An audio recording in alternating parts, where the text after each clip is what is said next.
Let's go. جون مارستن Things have changed. كان عضو في عصابة اسمها فاندرلاند. Never thought I'd say this, but it's good to see you, Arthur Morgan. شوية ناس خارجين عن القانون بيسرقوا البنوك. Get out here now! Someone must have squealed. Never should have gone after Bronte, Dutch. وبيثبتوا القطارات وبينهبوا كل اللي فيها. Oh, sure. I think we can probably sell these pretty easily. Well done. وبيحطوا على أي حد ما يعجبهمش. My sons gave him to Angelo Bronte. The law will find you. I don't know. Well, I do. But it is us or him. I figure it might as well be him. ودلوقتي هو مش معاهم عشان بكل بساطة عصابته زمان باعوه فهو اتخلى عنهم. I did. I left the gang after the gang left me. Get on! Dutch left me to die. My boy, I didn't have a choice. ومن بعدها قرر انه يبعد عن سكة الإجرام خالص عشان ياخد باله من عيلته ومزرعته. Okay. And John, I love you. Don't you forget that. That's your idea of a joke, miss? I guess. Come on! وانصحك ترجع تتفرج على الجزء التاني وبعد كده ترجع تكمل الجزء ده. انا بدأت بالجزء التاني عشان نبقى ماشيين على نفس الستوري لاين حسب الأحداث مش تاريخ الإصدار. وأوعدك لو شفت الجزء التاني في الأول هتتبسط قوي. Listen to me, all you, for a moment. I loved Davey. We ain't run into them yet. They both must have headed down the hill. Sure. جون رجع على بلاك ووتر بس راح لها مجبر بأمر من المحقق إدجار روس عشان عنده مهمة صعبة لازم يخلصها، وبيبقى اتحط في مساومة على بيته وعيلته عشان إدجار روس حجز عليهم. وجون بقى مجبر إنه يدور على باقي العصابة اللي كان واحد منها ويسلمهم للقانون، ويا كده يا إما هيخلصوا على عيلته أبيجيل مراته وابنه جاك مارستن. Years before that, I rode in a gang. I had no idea. Poor man. كفاية سسبنس بقى ونخش في الموضوع على طول. I got that bit. His nombre is Javier. بتبدأ الحكاية بجون وهو في بداية رحلته للبحث عن أفراد عصابته اللي مطلوبين، وبيبقى وصل بلاك ووتر عشان يدور على أول واحد واللي يبقى بيل ويليامسون. وجون لما بيدخل بلاك ووتر بيوصل لواحد هناك اسمه أنكل والحكومة عينته معاهم، والمفروض هو اللي هيوصل جون للمكان اللي فيه بيل ويليامسون.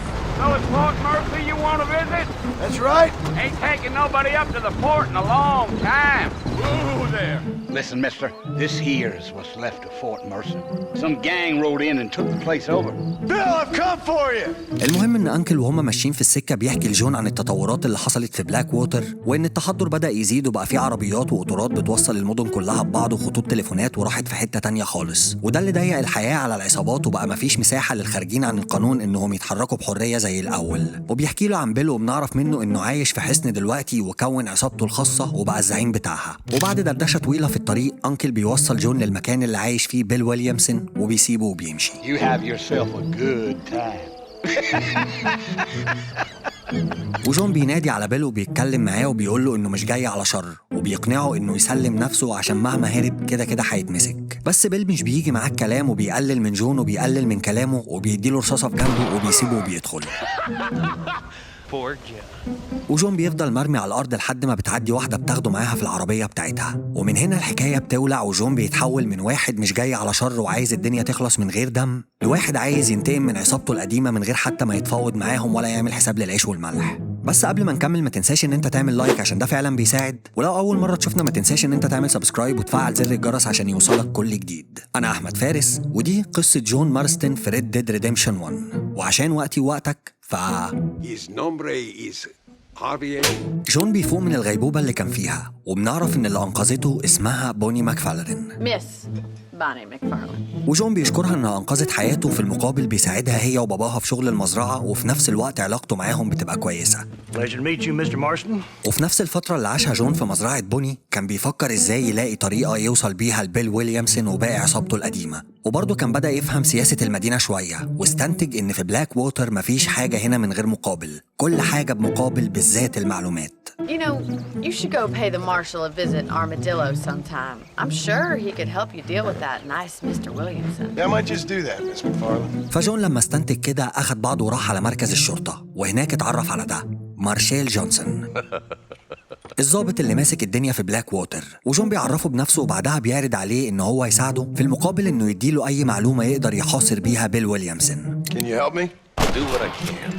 Yes, him, but I think you're being a little unfair. He's helped a great many of the county, and many of the townsfolk are really missing him. وجون فعلا بيفضل يساعده في مهماته لحد ما وصل عن طريقه للراجل ده ويست ديكنز. At your service. At my service. At everyone's service. تاجر نصاب وبيبيع الهوا في ازايز بس يعرف كل شبر في المدينه، وجون بيقف جنبه برضه وبيفضل يساعده في نصبايته لحد ما وست ديكنز بيقول له على خطه يقدروا يدخلوا بيها الحصن بتاع بيل ويليامسون، وكمان بيوصلوا لناس تانية تقدر تساعده في اللي محتاجه زي ايريش اللي بيساعده يجيب سلاح تقيل يقدر يحارب بيه عصابه بيل، Shall we go look for that gun, sir? Load up and I'll engage the gears. وسيث اللي شغال في حصن بيل ويليامسون وهو اللي هيساعدهم على الدخول للحصن. Glass eye. I'm sure whoever that belonged to treasured it very much. Stupid chicken shit maps. وفعلا بيعملوا خطه وبيبداوا في تنفيذها وفي الاخر بينجحوا ان هم يقتحموا الحصن بتاع بيل ويليامسون. Greetings, my good men. They can chew through steel. وبتدور حرب بينهم وفي الاخر جون واللي معاه بينجحوا ان هم يخلصوا على عصابه بيل ويليامسون، بس بنعرف من اللي عاش منهم ان بيل ساب الحصن وهرب وراح على مدينه مكسيكو، وجون بيستنتج انه راح مكسيكو عشان يستخبى عند تاني واحد بيدور عليه واللي يبقى غافيير اسكويلا. Mr. Marston, we got a live one. He says Bill's already run off to Mexico yesterday morning. He's gone to see Javier Escuela. We're in Mexico. Before you degrade these poor fools any further, tell me where I'm headed. جون بياخد بعضه وبيروح مع ايريش على مكسيكو، وطبعا جون ما يعرفش حاجه في مكسيكو، بس ايريش بيوصله بحد هناك اسمه دي سانتا. What are you doing here? My name's John Marston. Can I speak to your commander? Because I'm not good enough for you. قائد في جيش المكسيك والدراع اليمين للقائد الاعلى في الجيش واللي يبقى كولونيل أليندي، وجون بيحكي لهم وضعه وبيقول لهم على موضوع العصابه اللي كان فيها وان بيل ويليامسون وغافير اسكويلا مستخبيين عنده هنا في المدينه ومطلوبين، وبيطلب منهم يساعدوه انه يلاقيهم. بس بنعرف من الكولونيل ان المكسيك دلوقتي في حاله حرب، وان الحرب دايره بين الحكومه والجيش ضد المتمردين اللي هم اصلا عصابه واحد اسمه ابراهام ريس، فكده المصلحه واحده. وجون فعلا بيضم على الجيش وبيفضل يساعدهم في مطارده المتمردين على امل انه يلاقي بيل ويليامسون او غافير اسكويلا او كولونيل يدلوا على طريقهم. And what makes you think I'd do that? You want to find Javier Escuela, don't you? John, you're helping Mexico. Vámonos, muchachos! وجون برضه بيتوغل في المدينة لحد ما بيتعرف على واحد من سكان المدينة واللي يبقى اسمه ريكيتس، وجون لما بيسمع من ريكيتس بيبدأ ان هو يشغل دماغه ويلعبها على الجنبين. من جنب بيساعد جيش المكسيك على امل ان كولونيل يوصلوا لغافير اسكويلا وبيل ويليامسون، وعلى الجنب التاني بيساعد المتمردين ضد الجيش برضه على امل انه يوصل لاي حد من غافير اسكويلا او بيل ويليامسون. Now we'll handle it from here. I know you got other matters to attend to. It's been nice riding with you, Mr. Ricketts. وبتدور الأحداث لحد ما في الآخر جون بينجح إن هو ينقذ زعيم المتمردين من إيد الجيش وبيتعرف عليه أبراهام ريس. Let's go, my friend, before the army returns. It's Louisa. I saved her life not so long back. Yes, indeed, John. And my people need a man such as you to help our cause. وبتمشي الدنيا لحد ما في الآخر كولونيل بيقول لجون على مكان بيل ويليامسون وغافير اسكويلا، ولما جون بيروح على المكان اللي قال له عليه كولونيل بنكتشف إن هو عامل له هناك كمين عشان يخلص عليه عشان عرف إن هو اللي هرب أبراهام ريس. Gracias for your service. بس قبل ما يخلصوا عليه أبراهام بيظهر وبينقذه في آخر لحظة وبيهربوا من المكان. My brother, they will kill you if we don't get your ropes off. وبعد شوية أحداث بنكتشف إن الكولونيل والجيش أصلاً غدارين وبيقتلوا الأبرياء وبيغتصبوا الستات علناً، ودي سانتا دراع الكولونيل اليمين بنكتشف إن هو دبلة، وبنعرف إن سياستهم في الحكم كانت شمال الشمال. فجون لما بيعرف الحقيقة وبيتأكد منها بيخطف دي سانتا الخال ده وبيشفي غليلي فيه، وأنت في العموم لو تعرف حد زي دي سانتا في الحقيقة قدر نفسك جون مارستون وطلع أمه. وبعد ما جون بيدغدغ عظمه بيعرف منه مكان غافير اسكويلا، وبعد كده بيخلي المتمردين يخلصوا عليه. Where's Javier Escuela? Javier Escuela. He hasn't been seen around here in months. ولما بيروح على المكان اللي قال له عليه بيقلبه من فوق لتحت، وفي الاخر غافير اسكويلا بيطلع مش هناك، لحد ما في الاخر ابراهام بيقدر يساعد جون وبيعرف يوصله لمكان غافير اسكويلا. Hello, old friend. وبيفضل يطارده لحد ما في الاخر بينجح انه يقبض عليه وبيسلمه لإدجار روس. You've done well, Mr. Marston. Now, Javier here gets to see how far the hand of justice can reach. وبعدها بشوية أبراهام بيكون اتمسك من الجيش وبيبقوا قتلوا مراته، وجون لما بيعرف اللي حصل بيروح لأبراهام وبيساعده إنه ينتقم لموت مراته، وبيتصدى للجيش وبيحرر كل المتمردين اللي كانوا محبوسين في السجن وبيروق عليه، لحد ما في الآخر بينجحوا إنهم يلاقوا بيل ويليامسون وبيبقى معاه كولونيل، فبيخلصوا على الاتنين. Allende is dead. Mexico is mine. My people are free. And it is all thanks to you, John. And to the people who laid down their lives. وبكده جون يكون سلم غافير اسكويلا وخلص على بيل ويليامسون، وساعد أبراهام اللي عرفنا بعد كده إن هو زعيم مكسيكو الحقيقي والكولونيل هو اللي سرق منه الحكم. ووجوده في مكسيكو دلوقتي ملهوش لازمة عشان لسه في واحد كمان لازم يدور عليه، وهو زعيم العصابة اللي غدر بيه زمان، داتش فاندرلاند. You gave us Williamson and Escuela. We still don't have Manderlin. Oh, it's nice to see you, John. Hello, Dutch. جون بيرجع لإدجار روس، وإدجار بياخده وبيروحوا على أمريكا، وده عشان داتش عامل عصابة هناك ومستقر. وبنعرف مع الأحداث إن داتش لسه نشاطه سرقة البنوك، وجون كان هيمسكه في مرة بس داتش بينجح إن هو يهرب منه ومحدش بيعرف له طريق. وجون بيفضل بعدها برضو يدور عليه لحد ما عرف مكان المعسكر بتاعه، بس بنتفاجئ بداتش هو اللي جاي لجون وبيقول له يفكه من مطاردته وبتاع عشان نهايته مش هتبقى حلوه. وجون مش بيسمع له وبيحاول ان هو يعمل له كمين، بس داتش برضو بينجح ان هو يهرب من الكمين ده ومحدش بيعرف يمسكه. وجون من اجل عيلته بيفضل يحاول وبيفضل يدور عليه لحد ما في الاخر بينجح انه يزنقه عند المعسكر بتاعه في مكان فوق الجبل. My whole life, all I ever did was fight. Then give up, Dutch.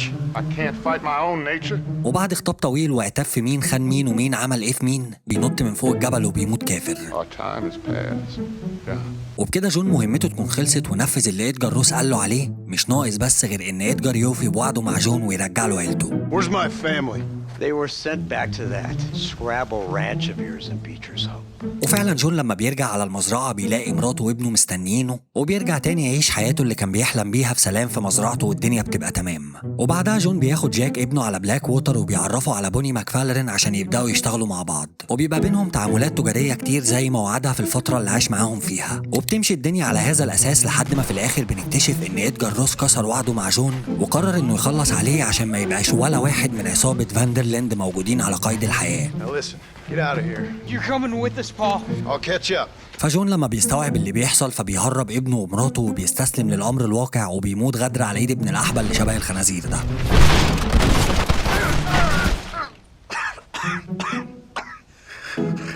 وبعد كام سنة بنشوف جاك ابن جون كبر وبيبقى واقف على قبر أبوه، وبعدها بينزل على المدينة وبيفضل يسأل على إدجار روس لحد ما بيلاقيه. وبعد كلام كتير ضرب بينهم جاك بيعرفه على نفسه وبيقول لأبوه عايزك في حوار وبيخلص عليه، وبياخد طار أبوه اللي قعد سنين عشان يجيبه، وبتنتهي القصة.